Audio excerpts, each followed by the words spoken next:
오늘 이곳에 오신 여러분을 진심으로 환영합니다. 그리고 축복합니다. 여러분에게 화려하고 웅장하지는 않지만 여기 장미꽃 한 송이를 선물로 드리겠습니다. 노란색 장미입니다. 노란색을 말을 할 때 이별이라고 우리는 알고 있습니다. 그런데 왠지 노란색 장미가 눈에 들어옵니다. 그런데 노란색은 기쁨, 행복, 지성, 에너지와 연관되어 있답니다. 그리고 노란색은 명랑하고 정신을 자극 활동을 불러일으키는 근육, 에너지를 생성한다고 합니다. 이런 의미에서 노란색 장미를 선물로 드리려고 준비하였습니다. 장미가 아름다운 것은 모든 사람들이 잘 알고 계십니다. 아무리 아름다워도 시든 장미를 아름답다고 하지는 아니합니다. 그러나 시들어 있어도 장미는 장미입니다. 만일 우리의 육체가 시들시들하고 고장나고 수리할 곳이 있어도 주님과 맺은 아름다운 믿음의 사람이라는 사실은 변함이 없는 것입니다. 또 눈은 눈으로 이는 이로 갚으라 하였다는 것을 너희가 들었으나 나는 너희에게 이르노니 악한 자를 대적지 말라. 누구든지 네 오른편 뺨을 치거든 왼편도 돌려대며 또 너를 송사하여 속옷을 가지고자 하는 자에게 겉옷까지도 가지게 하며 또 누구든지 너로 억지로 오리를 가게 하거든 그 사람과 심리를 동행하고 내게 구하는 자에게 주며 내게 구고자 하는 자에게 거절하지 말라. 오늘 본문의 말씀을 읽은 대로 보복하지 말라 라고 오늘 말씀의 제목을 삼아 보았습니다. 내가 억울하게 당하면 화가 납니다. 내가 받은 고통에 이자를 붙여 되갚아 주고 싶은 심정입니다. 이것이 여러분에게는 없기를 소원합니다. 이자 정도가 아니라 몇 곱이라도 안갚음을 하고 싶은 것이 사람들의 마음인지도 모르겠습니다. 오늘 말씀을 통하여 하나님의 사람으로서 어떻게 처세해야 할 것인가를 배워야 하겠습니다. 먼저 율법에 명시된 말이 무엇인가? 또 눈은 눈으로, 이는 이로 갚으라 하는 말씀이 있습니다. 레위기 24장 19절 20절, 출애굽기 21장 20절 25절, 신명기 19장 21절을 참고하시겠습니다. 사람이 만일 그 이웃을 상하게 하였으면 그 상한 대로 그에게 행할 것이니 파상은 파상으로, 눈은 눈으로, 이는 이로 갚을지니라. 남에게 손상을 입힌 대로 그에게 그렇게 할 것이며, 레위기 24장 19절 20절 말씀입니다. 눈은 눈으로, 이는 이로, 손은 손으로, 발은 발로, 데운 것은 데움으로, 상하게 한 것은 상함으로, 때린 것은 때림으로 갚을지니라. 출애굽기 21장 24절의 말씀, 25절의 말씀입니다. 뇌 눈이 긍휼히 보지 말라.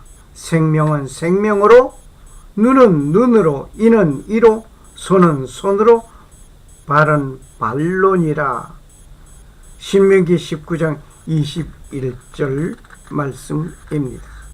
구약시대 모세 율법에 보복하는 것은 이렇게 하는 것이 정당하였습니다. 나에게 상처를 입힌 자에게 그대로 갚아주는데 누가 말을 할 수 있겠습니까? 누군가 내 손목을 잘랐으면 그의 손목을 잘라야 하는 보복이 정당한 것입니다. 만일 이 법을 지금까지 그대로 보복해 왔다면 신체의 일부가 잘리고 뽑힌 사람들이 수두룩할 것입니다. 아니면 무서워서 죄를 범하지 않은 선량한 사람들로 살아왔을 것입니다. 예수님께서는 말씀하십니다. 또 눈은 눈으로 이는 이로 갚으라 하였다는 것을 너희가 들었으나 나는 너희에게 이르노니 라고 말씀하시면서 보복법의 반론을 제시하셨습니다. 악한 자를 대적하지 말라. 예수님께서 말씀하십니다.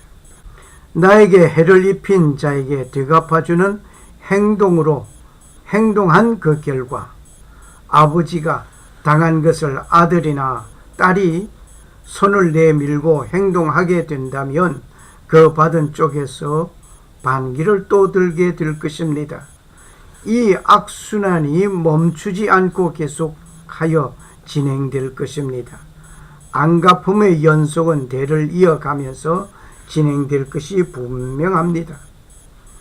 예수님은 말씀하십니다. 악한 자를 대적하지 말라고 하셨습니다.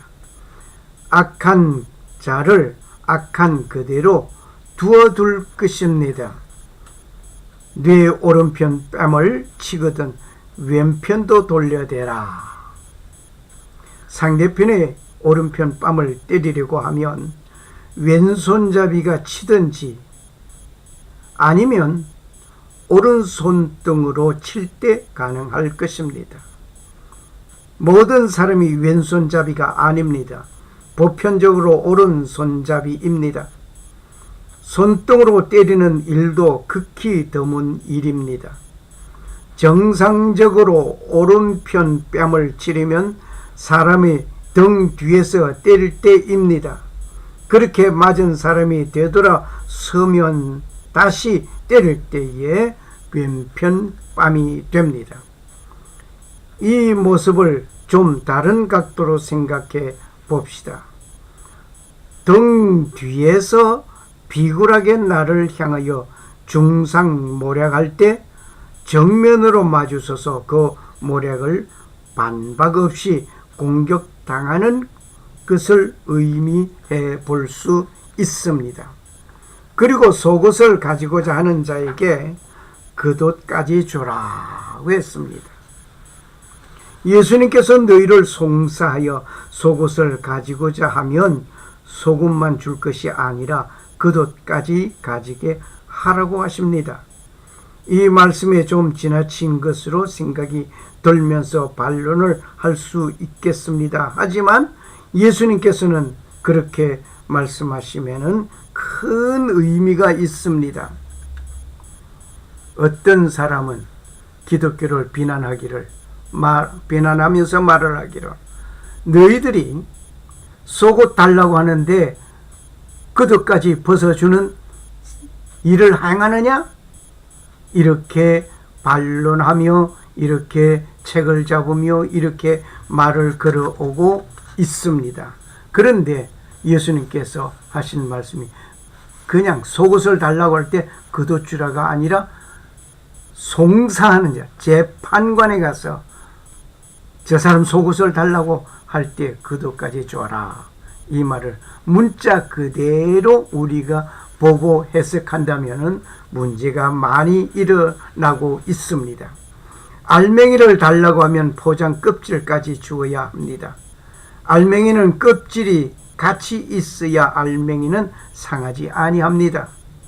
나를 송사하는 자에게 요구하는 그 이상을 베풀어 주어 그 마음을 만족하게 함이 좋으리라 봅니다. 한국 속담에 이런 말이 있습니다. 미운 녀석 떡 한 쪽 더 준다는 말이 있습니다. 오늘 생각해보니 예수님의 말씀같이 여겨집니다. 억지로 오리를 가게 하면 그 사람과 심리를 동행하라.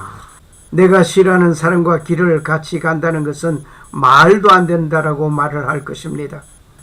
다투는 여인과 함께 큰 집에서 사는 것보다 움막에서 혼자 사는 것이 나으니라. 잠언 21장 9절의 말씀입니다. 그리고 다투며 성내는 여인과 함께 사는 것보다 광야에서 혼자 사는 것이 나으니라. 잠언 21장 19절의 말씀입니다. 이런 말씀을 볼 때 다투는 사람이든지 성내는 사람은 아닐지라도 그냥 괜히 싫은 사람이 있습니다. 이렇게 싫은 사람도 있지만 항상 나에게 손해를 입히는 자도 있습니다. 아무튼 싫은 사람과 길동무가 된다는 것은 그 자체가 싫은 것입니다. 그런데 예수님께서 말씀하십니다. 나에게 억지로 오리를 가고자 하면 그 사람과 심리를 동행하라고 하셨습니다. 이 말은 그 당시 사회를 알면 이해가 될 것 같습니다. 당시에는 유대는 로마 정부 아래 로마 통치를 받고 있는 순간입니다. 로마를 배격하는 열성분자가 있습니다. 때로는 산적이 있습니다. 친로마파 사람에게는 생명이 위협하게 행동하는 열성분자들의 돌출 행동도 있습니다. 이러한 사회 속에 로마 정부에 하달된 공문을 들고 로마 군인도 다른 마을로 가는데 군대를 동원하기도 하지만 조용히 한 마을에서 다른 마을까지 동행할 사람을 찾아 같이 가자고 합니다. 이때 같이 동행하면 친 로마인이라고 열성분자들의 돌출 행동에 죽임을 당할 수 있습니다. 그렇다고 그 부탁을 거절하면 명령 불복으로 생기는 어려움을 무시할 수 없습니다. 이러한 상황에서 끌려가듯이 가는 자는 그곳까지 가기만 하면 임무는 끝이 납니다. 목적지에 도착한 후에는 자유입니다. 각자가 되돌아가는 것은 각자의 몫입니다. 그렇게 임무를 마치고 혼자 되돌아오려면 역시 문제가 있습니다. 같이 가던 친로마인으로 보인 인물에게 나타난 열성파의 돌출 행동이 있을 수 있습니다. 예수님께서는 그렇게 따라간 사람이 억지로 간 그 길을 되돌아오는 길도 함께 하라는 교훈입니다. 가는 길로서 임무를 끝내지 말고 되돌아오는 길도 함께 하는 것은 억지로 나선 그의 신변 보호를 위한 것이라 생각합니다. 네게 구하는 자에게 주라고 했습니다. 누군가 나에게 무엇을 구하는데 거절하지 말고 주라는 예수님 말씀입니다. 내게 구할 때에는 나에게 있는 것을 구할 것입니다. 그가 필요한 것입니다. 나도 필요하지만 구하는 자에게 주라고 하십니다. 나에게 구하는 것을 거절하면 그는 상한 마음으로 돌아가게 될 것입니다. 그 상한 마음이 쌓이게 되면 범죄하게 되는 일이 생기게 될 것입니다. 내게 꾸고자 하는 자에게 거절하지 말라. 예수님께서 말씀하십니다. 나에게 찾아와서 무엇을 요구하는데 거절하게 되면 그는 상한 마음으로 되돌아가게 됩니다. 거절하여 보낸 뒤에 내가 어떤 일로 필요한 일이 있어 그에게 가서 꾸고자 할 때에 어떤 대우를 받을 수 있을까 하면서 생각해 보시기를 바랍니다. 지난번에 내 강구를 거절하였더니 마음에 깔아앉은 앙금이 일어나면서 보기 좋게 거절함을 받게 될 것입니다. 과거사 이야기까지 덜먹을 것입니다. 이렇게 서로가 거절하게 되면 서로가 이웃으로 아름다운 관계를 맺을 수 있겠습니까? 예수님은 꾸고자 하는 자에게 거절하지 말라고 하십니다. 예수님은 비폭력으로 형제를 대하고 이웃을 접하면서 아름다운 관계를 가지기를 원하십니다. 복수하는 일을 하지 말라고 하신 예수님은 비폭력적인 하나님의 자녀 되기를 원하십니다. 감사합니다.